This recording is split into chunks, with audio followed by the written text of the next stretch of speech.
மகிழ்ச்சியின் சத்தம் வழங்கும் அனுதின தேவமன்னா.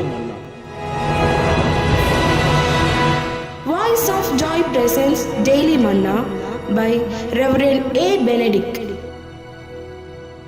தேவனுக்கு மகிமை உண்டாவதாக. இன்றைய தேவ மன்னாவாக 2 ராஜாக்களின் புத்தகம் 4ஆம் அதிகாரம் 1ஆம் வசனம். தீர்க்கதரிசிகளுடைய புத்திரரில் ஒருவனுக்கு மனைவியாயிருந்த ஒரு ஸ்திரீ எலிசாவை பார்த்து, உமது அடியானாகிய என் புருஷன் இறந்து போனான், உமது அடியான் கர்த்தருக்கு பயந்து நடந்தான் என்பதை அறிவீர். கடன் கொடுத்தவன் இப்போது என் 2 குமாரரையும் தனக்கு அடிமையாக்கி கொள்ள வந்தான் என்றான். இன்றைய மன்னாவின் தலைப்பு, கடனை தீர்க்க வழிகாட்டிய தேவன். எலிசாவிடத்திலே அந்த தீர்க்கதரிசியாயிருந்த அந்த தேவ மனுஷனுடைய மனைவி, அந்த தீர்க்கதரிசியாய் தேவனுக்கு ஊழியம் செய்து வந்ததான அவன் இறந்து போகிறான். அவன் கடன் வாங்கி இருந்தான். அந்த கடன் கொடுத்தவன் வந்து அந்த கடனுக்காக உன்னுடைய பிள்ளைகளை எனக்கு நீ அடிமையாக கொடு என்று சொல்லி அவன் வற்புறுத்தி கேட்கும் போது, கலக்கத்தோடு வசனத்தோடு அதிக சஞ்சலத்தோடு அந்த தேவ மனுஷனிடத்திலே வருகிறாள். தேவ மனிதன் ஒரு ஆலோசனை சொல்லுகிறான். அந்த ஆலோசனையின்படி அக்கம் பக்கத்தில் இருக்கிறவர்களிடத்தில் வெறும் பாத்திரத்தை வாங்கி உள்ளே சென்று அங்கே வரக்கூடிய எண்ணெயை ஒவ்வொரு பாத்திரமாக வார்த்து வார்த்து வைக்கிறாள். எல்லாம் முடிந்த பிற்பாடு 7ஆம் வசனம் சொல்லுகிறது, அவள் போய் தேவனுடைய மனுஷனுக்கு அதை அறிவித்தாள். அப்பொழுது அவன், நீ போய் அந்த எண்ணெயை விற்று உன் கடனை தீர்த்து மீந்ததை கொண்டு நீயும் உன் பிள்ளைகளும் ஜீவனம் பண்ணுங்கள் என்றாள். அவனை கேட்கிற அருமையான தேவ ஜனமே, கடன் கொடுத்தவன் அந்த கடனுக்கு ஈடாக பிள்ளைகளை எனக்கு அடிமையாக நீ தந்துவிடு என்று சொல்லி அவன் வற்புறுத்தி கேட்கும் போது, அந்த தீர்க்கதரிசியானவனுடைய மனைவிக்கு ஒன்றுமே செய்ய முடியாத ஒரு நிலையிலே தத்தளித்துக் கொண்டிருந்தவளுக்கு ஆண்டவர் ஒரு வழியை காண்பித்தார்.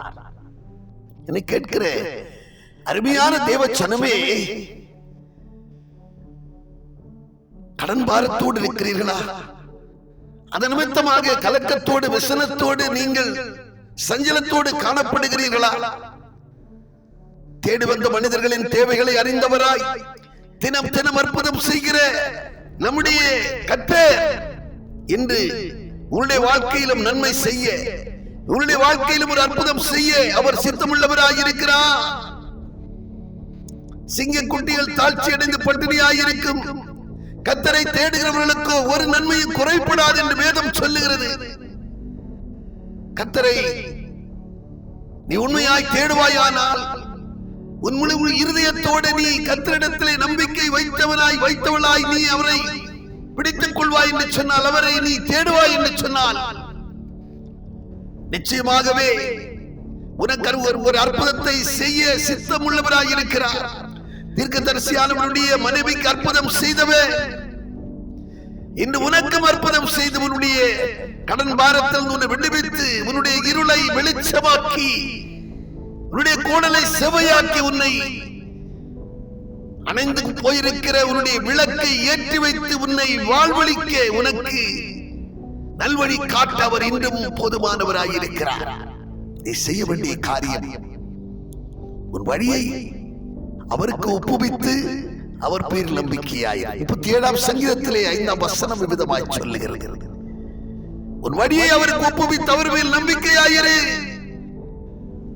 அவர் நமக்காக யாவற்றையும் செய்து முடிக்கிறவராயிருக்கிறார். 138ஆம் சங்கீதம் 8ஆம் வசனத்திலே யாவற்றையும் செய்து முடிக்கிற கர்த்தர்.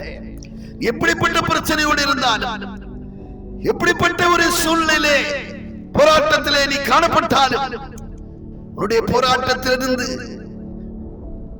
ஒரு வழியை காட்டி உன்னை வாழ வைக்க உன்னை ஆசீர்வதிக்க, அநேகர் மத்தியிலே உன்னுடைய வேதனையை நீக்கி உனக்கு ஆசி வழங்க கர்த்தர் சித்தமாயிருக்கிறார்.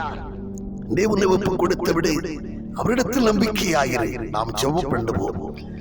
பரலோக பிதாவே, விண்ணுக்கும் மண்ணுக்கும் உரியவரே, எங்களுக்கு போதுமானவரே, தீர்க்கதரிசியானவனுடைய மனைவிக்கு அற்புதம் செய்தீரே, கடன் பாரத்தை எடுத்து போடத்தக்கதாக முற்று முழுதுமாக அந்த சுமையை ஆண்டவர் அவரை விட்டு நீக்கினது போல கர்த்தாவே, இதனால் நம்முடைய வார்த்தையை கேட்டுக் கொண்டிருக்கிற அநேகர் இந்த கடன் பாரத்தோடு தத்தளித்துக் கொண்டிருக்கிறார்களப்பா.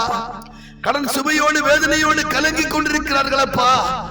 அவருடைய வேதனையை நீக்கி ஒரு வழியை காண்பித்து அவர்களுக்கும் அந்த பாரத்தில் இருந்து அந்த சுமையிலிருந்து விடுதலை தந்து அவர்களை மகிழ்விக்க வேண்டும் என்று செபிக்கிறனப்பா.